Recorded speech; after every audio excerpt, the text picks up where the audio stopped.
भाई नाश्ते की टेबल पर बैठे थे। प्रियंका, मेरा नाश्ता कहाँ है? भाभी, मुझे भी ऑफिस के लिए लेट हो रहा है। इस पर प्रियंका किचन में से दोनों के नाश्ते की प्लेट्स लेकर बाहर आती है। लो भाई, आप दोनों का नाश्ता। किसी को भी 1 मिनट का सब्र नहीं है। ये प्रियंका का ससुराल है, जहाँ कोई औरत ना होने की वजह से शादी वाले दिन से ही घर के साथ दोनों भाइयों की जिम्मेदारियां प्रियंका संभाल लेती है। दोनों भाई शांति से नाश्ता कर रहे होते हैं कि अंकुश अपने भाई की प्लेट से पराठे का एक टुकड़ा उठा लेता है। आपको पता है ना, मैं खाना शेयर नहीं करता, फिर भी मेरी प्लेट में से खाना जरूरी है क्या? अरे हद हो गई है, मुझे नहीं खाना अब। अंकुर गुस्से में नाश्ता छोड़कर टेबल से उठ खड़ा होता है। अरे, ये कैसा बिहेवियर है अंकुर? एक टुकड़ा ही तो है। एक हो या आधा, मुझे भूख लगी है तो ये सिर्फ मेरा ही है। उसे भी किसी के साथ शेयर करने बैठा तो भूखा नहीं रह जाऊंगा। अरे बाबा, ठीक है, अब इस पर भी लड़ाई? दूसरा बना देती हूँ, पर प्लीज ऐसे खाना बीच में छोड़कर मत जाओ। इससे अन्न का अपमान होता है। ओ प्लीज भाभी, ऐसी कोई चीज होती ही नहीं है।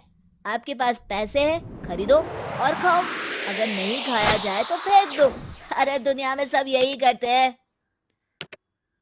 अंकुर बैग उठाकर ऑफिस के लिए चला जाता है, जिसके पीछे उसका बड़ा भाई मायूस सा घर में खड़ा रह जाता है। जिसने बचपन से सोने की चम्मच में खाया हो, उसे दुनिया के बारे में क्या पता होगा।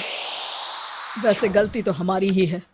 अगर कभी बचपन में ही सही गलत का फर्क सिखाया होता तो आज ये हाल नहीं होते। आप फिक्र क्यों करते हैं जी? भगवान है, वो जो भी करता है सबकी भलाई के लिए ही करता है, और जब वो चाहेंगे तो अपनी तरह से अंकुर भैया को भी सब कुछ सिखा देंगे। पत्नी की बात पर विश्वास कर अंकुश भी ऑफिस चला जाता है। सुबह से दोपहर होती है और अंकुर लंच करने ऑफिस के पास वाले रेस्टोरेंट में पहुंचता है, जहां वो एक साथ बहुत सारा खाना ऑर्डर कर देता है। सर, क्या कोई आपको ज्वाइन करने वाला है? नहीं तो क्यों? अब कुछ नहीं सर, ऐसे ही। वेटर चला जाता है और कुछ देर में अंकुर का ऑर्डर लेकर वापस आता है, जिस पर अंकुर सब डिशेस में से थोड़ा थोड़ा खाकर बाकी ऐसे ही छोड़कर बिल देकर चला जाता है। वाह भगवान, तेरी माया। कहीं कोई एक एक टुकड़े के लिए तरसता रहता है और ये 5 लोगों का खाना ऑर्डर करके एक का भी पूरा नहीं खाते। पैसे वालों की माया। वेटर टेबल साफ कर बचा हुआ सारा खाना लेकर रेस्टोरेंट के पीछे घूम रहे बच्चों के पास पहुंच जाता है, जिसे देख बच्चों के चेहरे खिल उठते हैं। वाह, आज इतना सारा खाना आया। थैंक यू भैया, भगवान आपको खाने की फैक्ट्री बना दे। अगर ये फैक्ट्री मेरी होती तो तुम लोगों को कभी किसी का झूठा बचा हुआ खाना नहीं खाना पड़ता। चलो तुम लोग खाओ, पर ध्यान रखो किसी को पता ना चले, नहीं तो मेरी नौकरी चली जाएगी। इसी के साथ दिन बीतता है और रात को दोनों भाई एक साथ घर पहुंचते हैं। इस वीडियो को लाइक करें, हमारे चैनल को सब्सक्राइब कर बेल आइकन जरूर प्रेस करें हमारी लेटेस्ट वीडियो सबसे पहले देखने के लिए। कोशिश करता है। अंकुर, अगर हमें लाइफ में सब कुछ मिला है, इसका ये मतलब नहीं कि तुम उसका गलत फायदा उठाओ, बल्कि तुम्हें उसकी मदद से दूसरों को भी मदद करनी चाहिए। भैया, जिनके पास नहीं है उनकी वजह मैं तो नहीं ना। और ऐसे बहुत लोग हैं जिनके पास सब कुछ है। इसलिए अगर मैं एक इंसान कुछ नहीं करूंगा तो कोई फर्क नहीं पड़ने वाला।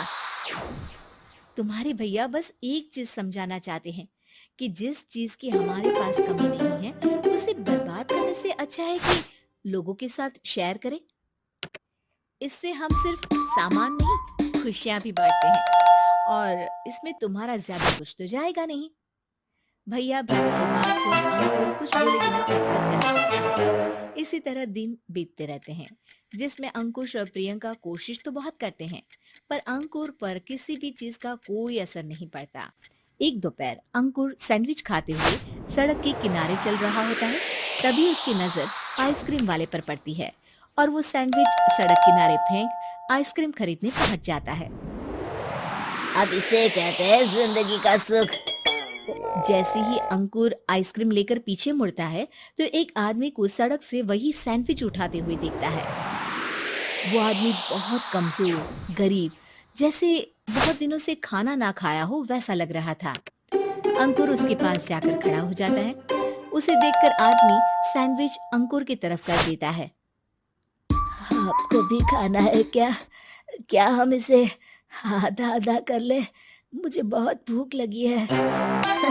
वो मेरा ही झूठा सैंडविच है, तुम दूसरा खरीद कर क्यों नहीं खा लेते?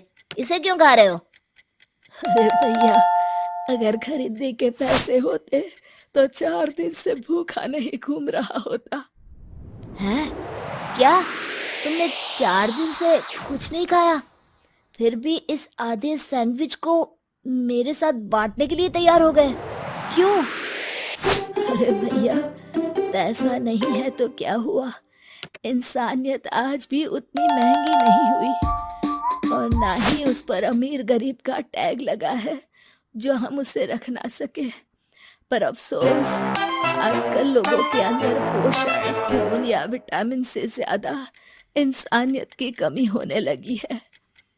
आदमी की बातों से अंकुर को समझ में आ जाता है कि वो आज तक कितना गलत काम करता आ रहा था। इसके बाद से वो अपनी किसी के साथ शेयर नहीं करने और खाने को बर्बाद करने वाली आदत को छोड़ देता है। इस वीडियो को लाइक करें, हमारे चैनल को सब्सक्राइब कर बेल आइकन जरूर प्रेस करें हमारी लेटेस्ट वीडियो सबसे पहले देखने के लिए।